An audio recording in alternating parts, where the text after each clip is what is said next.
morning, students. Today you have to read second lesson, nutrition in animals. जंतुओं में पोषण। पहले लेसन का हमने वीडियो आपको दे दिया है। अब हम लोग चल रहे हैं सेकेंड लेसन का, nutrition in animals. Nutrition in animals में आपको पढ़ना है कि जंतुओं में पोषण कैसे होता है। I already told you in previous chapter there are two type of mode of nutrition, autotrophic and heterotrophic. Autotrophic mode of nutrition generally occurs in plants, but heterotrophic mode of nutrition can be divided into 4 groups. इसको हम 4 group में बांटते हैं। That is known as saprophytic or saprozoic, parasitic, symbiotic and holozoic. Saprophytic, that is already taught that animals they feed on dead and decaying organic substances that dissolve in inorganic substances or break down in inorganic substances and absorbed by the body. Second, parasitic are of 2 types: ectoparasites, ecto and endo. Endoparasites. Example: leech that suck the blood of the human or mammalian blood. They live on or in या तो बाहर से या अंदर से, that live on other animals and take their nourishment and harm, उसको नुकसान पहुंचाता है। एक बार जाल से नहीं मारता। जितने भी आप हम देख रहे हैं जो हमारे पैथोजेंस या रोगाणु जो है, रोगाणु पैथोजेंस हमारे शरीर में जाकर के नुकसान कर रहे हैं, हमें रोग पैदा कर रहे हैं, तो वो हो जाएंगे एंडो। जैसे एंड अमीबा हिस्टोरिकल जो हमारे डाइजेशन सिस्टम में जाता है, एलिमेंट्री कैनाल में, हमारे इंटेस्टाइन में ये रोग पैदा करता है, तो कहते हैं amoebic dysentery. That is endoparasites. And third is symbiotic relationship, जो 2 जंतु एक साथ रहते हैं। जैसे सिम्बियोटिक रिलेशनशिप, जैसे हमारे शरीर के अंदर ही कुछ हमारे इंटेस्टाइन में यूजफुल बैक्टीरिया पाए जाते हैं जो हमें लाभ देते हैं और हम भी उन्हें भोजन देते हैं। तो यहाँ पर म्यूचुअल बेनिफिटेड है दोनों। That relationship is known as symbiotic. और इन स्पेशली ओनली एनिमल्स, केवल एनिमल्स से यह पाया जाता है। हम प्लांट में पढ़ाए थे सैप्रोफिटिक, पैरासिटिक, सिम्बियोटिक, एनिमल दोनों में पाया जाता है। लेकिन यह जो है that holozoic mode of nutrition is only found in animals. इस पॉइंट को आप नोट करेंगे। स्टूडेंट्स यहां ध्यान रखना है कि holozoic mode of nutrition is only found in animals, not in plants. अब होलो का अर्थ क्या है? होलो मीन्स होल, पूरा समूह, एंड जोइक मीन्स ऑर्गेनिज्म। होलोजोइक जो जीव किसी फूड को, सॉलिड हो या लिक्विड हो, उसको इंजेस्ट करता है, फिर उसको डाइजेस्ट करता है, उसका एब्जॉर्प्शन होता है और तब उसका एसिमिलेशन होता है। और undigested food that is eliminated out, that is known as holozoic mode of nutrition. प्राणी संपोषण कहते हैं। प्राणी संपोषण means when an organism consumes solid or liquid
completed.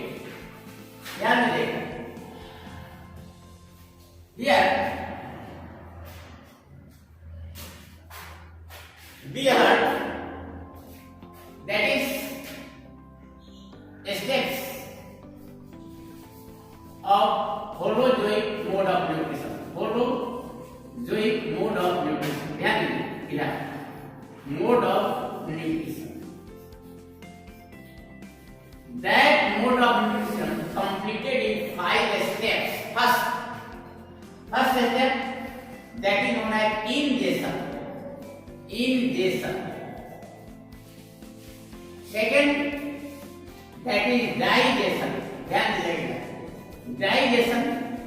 And third is, that is absorption. Fourth is assimilation.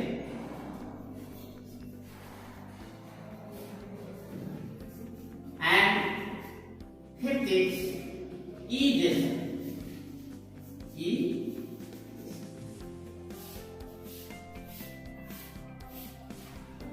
I will take step by step. That is ingestion, digestion, assimilation, and egestion. अब समझना है कि प्राणी संपोषण की जो ये 5 step है, इसमें जंतुओं में, खासकर एनिमल्स में ये 5 स्टेप में ये पूरा होता है। कौन? होलोजोइक मोड ऑफ प्राणी संपोषण। वो एनिमल चाहे यूनिसेलुलर हो या मल्टीसेलुलर, वो बहुकोषीय हो या एककोषीय हो। तो सबसे पहले इंजेक्शन का मतलब क्या है समझना है। इंजेक्शन का मतलब taking food inside, taking food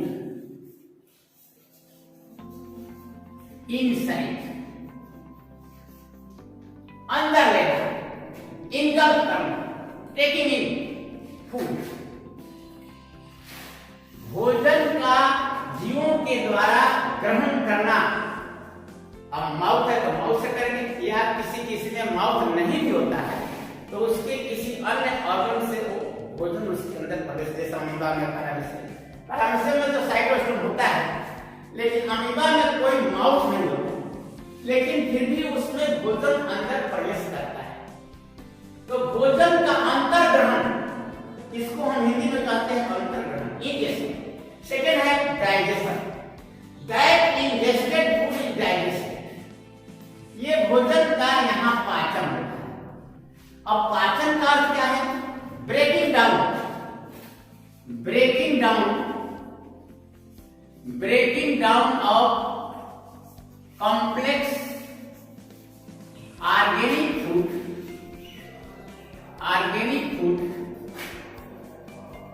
into simpler inorganic soluble substances.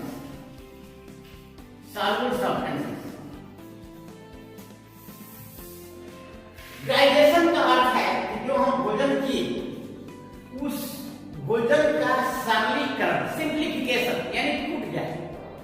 क्योंकि ये जो हम भोजन करते हैं वो जटिल होता है, कॉम्प्लेक्स ऑर्गेनिज्म।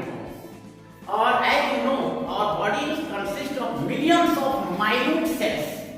जो हमारे शरीर हैं इनकी रचना असंख्य छोटी छोटी कोशिकाओं से हुई है, छोटी छोटी कोशिकाएं।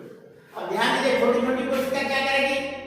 ये जो कॉम्प्लेक्स ऑर्गेनिक कंपाउंड उसका एब्जॉर्ब नहीं करेगी, उसमें अगर नहीं होगा तो इसके लिए इस कॉम्प्लेक्स ऑर्गेनिक कंपाउंड का ब्रेकिंग डाउन जरूरी है, टूटना इनऑर्गेनिक में, छोटा छोटा पार्टिकल्स में, ताकि हमारी कोशिकाएं उसको क्या करें? एब्जॉर्ब करें। जैसे भोजन हम जो लेते हैं मुख्यतः उसमें जो न्यूट्रिएंट होता है वो 5 प्रकार का है, carbohydrate, fat, proteins, vitamins and minerals.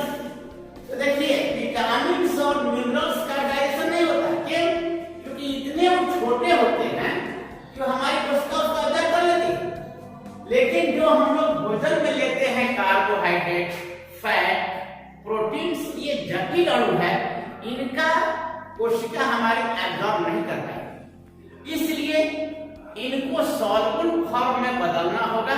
और यही जो सॉल्युबल फॉर्म में बदलता है by the action of specific enzymes. अब आप कहेंगे कि एंजाइम्स क्या है? तो एंजाइम्स एक कैटलिस्ट की तरह काम करता है। एंजाइम्स, ध्यान रखिए, एंजाइम्स जो है यह एक कैटलिस्ट की तरह काम करता है और ये ऑर्गेनिक सब्सटेंस है। एंजाइम्स जो फूड को सॉल्युबल फॉर्म में बदल देता है, डाइजेस्ट कर देता है, तोड़ देता है। जैसे लाइपेज है, वो फैट को तोड़ता है, एमाइलेज है, वो स्टार्च को तोड़ता है। यानी ये प्रोटीन पाते हैं एंजाइम्स, पेप्सिड प्रोटीन को पेप्टोन से बदलता है। यानी क्या करते हैं कि इनको सिंपल फॉर्म में ये बदलने का काम करते हैं। हमारे शरीर के अंदर एंजाइम्स होते हैं जो भोजन पर एक्शन करके उनको सॉल्युबल फॉर्म में बदल देते हैं। इसी को कहते हैं डाइजेशन। इसके बाद थर्ड स्टेप है एब्जॉर्प्शन। इसको पूरा डिटेल हम बताएंगे कि एब्जॉर्प्शन क्या है। कि एब्जॉर्प्शन का मतलब है कि जो भोजन पच गया, डाइजेस्टेड फूड इज एब्जॉर्ब्ड। जो भोजन पचा वह भोजन हमारी कोशिकाओं में एब्जॉर्ब हो जाती है। कैसे? बाय द ब्लड सर्कुलेशन, रक्त में जाता है और रक्त के थ्रू हमारे शरीर के समस्त अंगों में पहुंचती। लेकिन ध्यान देना है कि जब ये कोशिका के अंदर पहुंचता है तो हमारी जो कोशिकाएं हैं इसको एब्जॉर्ब कर लेती है, एब्जॉर्ब करके ब्लड के माध्यम से पहुंचा देती है हमारे खाने को। इसके बाद क्या होता है? उसका एसिमिलेशन होता है। बहुत ही ये नोट करने वाला पॉइंट है। एसिमिलेशन क्या है? इसमें आपको कंफ्यूजन नहीं होना चाहिए। एसिमिलेशन क्या है? एसिमिलेशन का मतलब यूटिलाइजेशन, यानी जो हम भोजन अब हमारा पच गया, हमारी कोशिका में गया, तो उस भोजन से हमारी कोशिका क्या करेगी? उसका उपयोग करेगी। किस रूप में? एनर्जी रिलीज होगा by the oxidation of food. Oxidation, food का ऑक्सीडेशन होगा तो एनर्जी रिलीज होगी, to get energy. And side by side, साथ ही साथ ये बायोसिंथेसिस ऑफ हमारे शरीर के अंदर अन्य पदार्थों का निर्माण, संश्लेषण क्रिया है, तो एनर्जी प्राप्त होगा। ये एसिमिलेशन के दौरान कोशिका उस पचित भोज्य पदार्थ का यूटिलाइजेशन करेगी, जिससे हमें एनर्जी मिलता है बाय सेलुलर रेस्पिरेशन। कोशिकीय शोषण के द्वारा ऑक्सीडेशन होता है फूड का, और साथ साथ जो आवश्यक पदार्थ हमारे शरीर में जो निर्माण करने के लिए जरूरी हैं, उनका भी इसमें निर्माण होता है इन्हीं पदार्थों से। तो हो गया एसिमिलेशन। इसके बाद है ईजेशन, लास्ट। तो जो भोजन पचा, डाइजेस्टेड फूड हो गया, इसके बाद जो अपशिष्ट बचा, वेस्ट जो बच गया, अनडाइजेस्टेड, जिसे कहते हैं अनडाइजेस्टेड, वो क्या होगा? Undigested food is eliminated out. इसको ये फिकल मैटर है, इसको बाहर निकाल दिया जाता है। इसी को कहते हैं ईजेशन, यानी अपचित खाद्य पदार्थ का शरीर से बाहर निकालना। That is eliminated from the body through ईजेशन। ईजेशन के द्वारा शरीर में अपचित जो भोजन है वह भोजन बाहर निकाल दिया। ये 5 स्टेप्स के द्वारा जो होलोजोइक न्यूट्रिशन होता है कंप्लीट। अब हम लोग जंतु के अंदर होलोजोइक न्यूट्रिशन के लिए 5 स्टेप पढ़ेंगे। इसमें कुछ एग्जाम्पल जैसे यूनिसेलुलर, यानी कुछ जंतुओं में हम लोग पढ़ेंगे कैसे न्यूट्रिशन होता है। तो सबसे पहले यूनिसेलुलर का हम ले लेते हैं nutrition in amoeba. Nutrition in amoeba. अब अमीबा एनिमल है, अमीबा में कैसा होगा न्यूट्रिशन? यही होगा होलोजोइक। इसमें 5 स्टेप होगा। फर्स्ट होगा इंजेक्शन, लिखना होगा in nutrition in amoeba holozoic nutrition takes place and the unicellular organisms amoeba also completed their holozoic nutrition in 5 steps। 5 step में पूरा करता है। इंजेक्शन इसका बहुत इंटरेस्टिंग कैसे भोजन ग्रहण करता है, क्योंकि अमीबा को आप देखेंगे तो अमीबा का शरीर अनियमित इरेगुलर से, इसमें कहीं माउथ है ये नहीं, देयर इज एनी माउथ, ये केंद्रक है, न्यूक्लियस वैक्यूल्स है। अब देखिए यहां पर मान लीजिए कि फूड आ गया, कमिंग इन कंटैक्ट, ये फूड है, समझ तो क्या होगा? इंजेक्शन का बता रहे हैं कैसे भोजन को ग्रहण करता है, क्योंकि ये हेडिंग है न्यूट्रिशन इन अमीबा, तो लिखना हो nutrition in amoeba takes place in 5 steps: injection, digestion, absorption, assimilation. अब क्या होगा कि यहाँ का जो प्लाज्मा लेमा है, ये प्लाज्मा मेम्ब्रेन, ये यहाँ से धीरे धीरे इसको घेरना शुरू करेगा। दूसरे स्टेप में देखिए यहाँ से ये बढ़ करके ऐसे घेर, इसको कहते हैं सीडोपोडिया। ध्यान दीजिए, pseudopodia that encircle the food, यही फूड है, इसको चारों तरफ से क्या कर रहा है? इनसर्कल कर रहा है, दैट इनसर्कल द फूड, जो घेर रहा है। जैसे एज्यूम कर लीजिए कि जैसे हम लोग ग्रैब करते हैं, अपने उंगली को धंसाते हैं किसी बहुत लचीली चीज में या गोबर वगैरह में, एकदम अपने आप धंसता है, उसी तरह से यहाँ पर ग्रैब, जब इसके अंदर आ जाता है, कॉम्प्लेक्स माइस्ट्रेटर बन जाता है, तो धीरे धीरे पार्ट्स साइड ऑफ द ये मिल जाता है। दूसरे में आप देखेंगे कि इसके अंदर ये चला गया, अंदर प्रवेश कर गया, अंदर प्रवेश कर गया, और अंदर जब ही प्रवेश करता है इसके चारों तरफ पानी एकत्रित हो जाता है, वाटर फिल्म्स, और इसके बाद ये झिल्ली बन जाती है, इसको कहते हैं food vacuum, that is known as food vacuum. इसको क्या कहेंगे? Food vacuum. ये न्यूक्लियस यहाँ पर है, यहाँ न्यूक्लियस है। अब फूड अंदर चला गया, ये फर्स्ट प्रोसेस है, ये कहते हैं इंजेक्शन।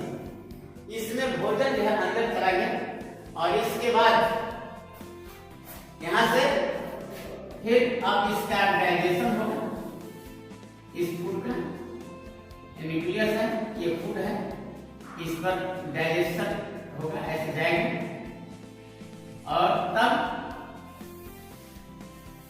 डाइजेशन के बाद क्या हो जाएगा? डाइजेशन के बाद इसमें अब यहां से एब्जॉर्ब हो जाएगा, इसमें से पानी रस निकल जाएगा, ऐसे एब्जॉर्प्शन, और तब अपशिष्ट पदार्थ यहां से बाहर कमिंग आउट निकल जाएगा।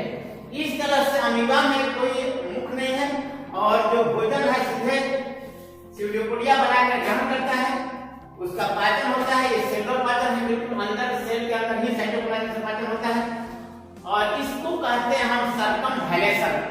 फूड वैक्यूम होता है, उसमें पाचन होता है, किसमें जब इंजेक्शन ऑफ जो यहाँ पर ले रहा है, इसको कहते हैं सर्कमवैलेशन। तो अभी हम आपको आज बताए what is holozoic mode of nutrition and there steps और न्यूट्रिशन इन अमीबा। इसके अतिरिक्त अन्य तंत्र हम लोग पढ़ेंगे नेक्स्ट वीडियो में, जिसमें पैरामीशियम में कैसे होता है, अन्य तंत्र में, और खास तौर से ह्यूमन में कैसे होता है, ये holozoic definition. That's all, thanks.